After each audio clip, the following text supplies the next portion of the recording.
৯ মাসের বেশি সময় ধরে লেবাননের সশস্ত্র গোষ্ঠী হিজবুল্লাহ ও ইসরায়েলের মধ্যে আন্তঃসীমান্ত সংঘাত চলছে। সম্প্রতি হিজবুল্লাহ প্রধান হাসান নাসরুল্লাহ হত্যাকাণ্ডের ঘটনায় পরিস্থিতি এখন আরও উত্তপ্ত।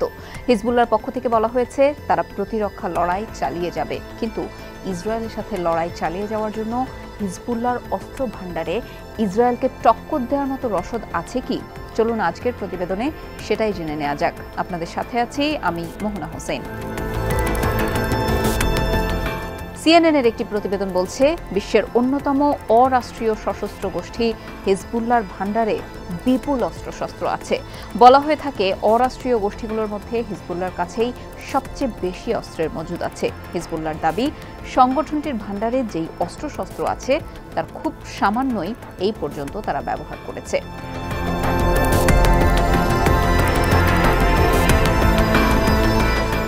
মার্কিন কেন্দ্রীয় গোয়েন্দা সংস্থা সিআইএর ওয়ার্ল্ড ফ্যাক্ট বুক অনুযায়ী ইরান সমর্থিত গোষ্ঠী হিজবুল্লাহর কাছে 1,50,000-এর বেশি ক্ষেপণাস্ত্র ও রকেট আছে।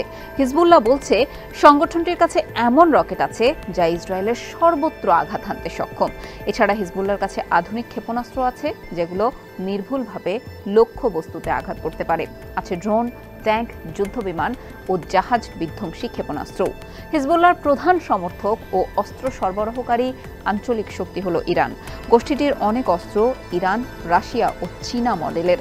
হিজবুল্লাহর প্রধান হাসান নাসরুল্লাহ 2021 সালে বলেছিলেন তার সংগঠনের 1 লাখ যোদ্ধা আছে। অবশ্য সিআইএর ওয়ার্ল্ড ফ্যাক্ট বুক বলছে 2022 সালের হিসাব অনুযায়ী হিজবুল্লাহর প্রায় 45,000 যোদ্ধা রয়েছে। এর মধ্যে প্রায় 20,000 সার্বক্ষণিক যোদ্ধা হিসেবে নিয়োজিত।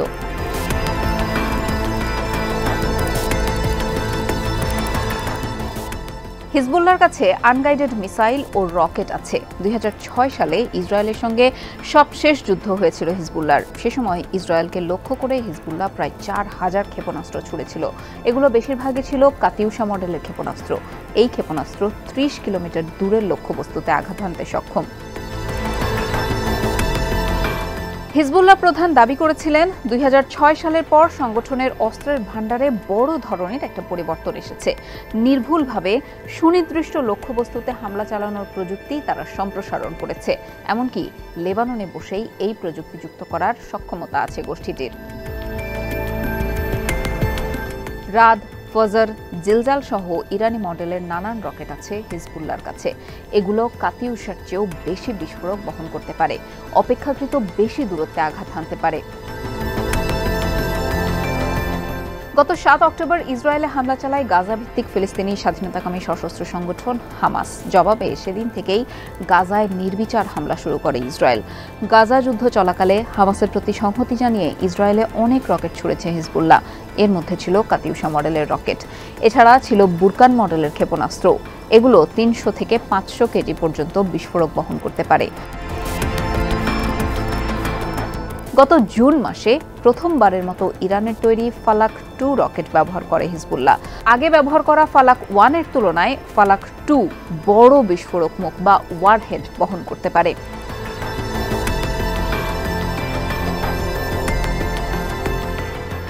দুই 2006 সালের যুদ্ধে গাইডেড ট্যাঙ্ক বিধ্বংসী ক্ষেপণাস্ত্র ব্যাপকভাবে ব্যবহার করেছিল হিজবুল্লাহ। তারা এখন আবার এই ক্ষেপণাস্ত্রই মোতায়েন করছে। পাশাপাশি রাশিয়ার তৈরি কর্নেট ক্ষেপণাস্ত্র মোতায়েন করছে হিজবুল্লাহ। ইরানপন্থী আরবি ভাষার একটি সম্প্রচার মাধ্যমের প্রতিবেদন অনুযায়ী হিজবুল্লাহ ইরানের তৈরি আলমাস ক্ষেপণাস্ত্র ব্যবহার করেছে। ইসরায়েলের আলমা রিসার্চ অ্যান্ড এডুকেশন সেন্টারের এক প্রতিবেদনে বলা হয়, আলমাস দৃষ্টিসীমার বাইরের নির্দিষ্ট লক্ষ্যবস্তুতে আঘাত করতে পারে। এটি ওপর থেকে সরাসরি লক্ষ্যবস্তুতেও আঘাত হানতে সক্ষম।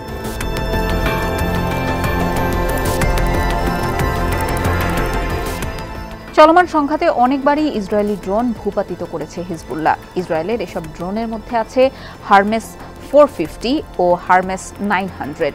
এই ড্রোন ধ্বংস করতে হিজবুল্লাহ ভূমি থেকে আকাশে নিক্ষেপযোগ্য ক্ষেপণাস্ত্র ব্যবহার করে। হিজবুল্লাহর কাছে যুদ্ধবিমান বিধ্বংসী ক্ষেপণাস্ত্র আছে বলে অনেক আগে থেকেই ধারণা করা হচ্ছিল। তবে এবারই প্রথম হামলায় এই ক্ষেপণাস্ত্র হিজবুল্লাহকে ব্যবহার করতে দেখা গেল। অন্যদিকে এবারই প্রথম হিজবুল্লাহ ইসরায়েলি যুদ্ধবিমান লক্ষ্য করে অস্ত্র ছুড়েছে। এর ফলে লেবাননের আকাশসীমা ছাড়তে বাধ্য হয় ইসরায়েলি যুদ্ধবিমান। তবে এক্ষেত্রে হিজবুল্লাহ কি ধরনের অস্ত্র ব্যবহার করেছে তা জানায়নি সংগঠনটি। হিজবুল্লাহ অস্ত্র ছুড়লেও তা অবশ্য ইসরায়েলি যুদ্ধবিমানে আঘাত করতে পারেনি।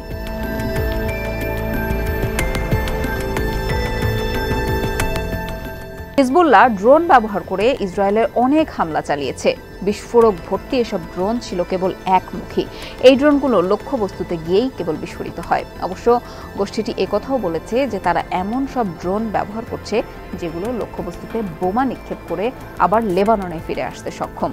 কিছু ক্ষেত্রে ইসরায়েলের আকাশ প্রতিরক্ষা ব্যবস্থাকে বিভ্রান্ত করার জন্য হিজবুল্লাহ ড্রোন পাঠিয়েছে, আর এই সুযোগে নির্দিষ্ট লক্ষ্যবস্তুতে আঘাত হানার জন্য তারা কিছু ড্রোন পাঠিয়েছে। হিজবুল্লাহর অস্ত্রাগারে আছে স্থানীয়ভাবে সংযোজন করা আইয়ুব ও মেরসাদ মডেলের ড্রোন। বিশ্লেষকরা বলছেন এসব ড্রোন তৈরি করা অপেক্ষাকৃত সহজ এবং সাশ্রয়ী।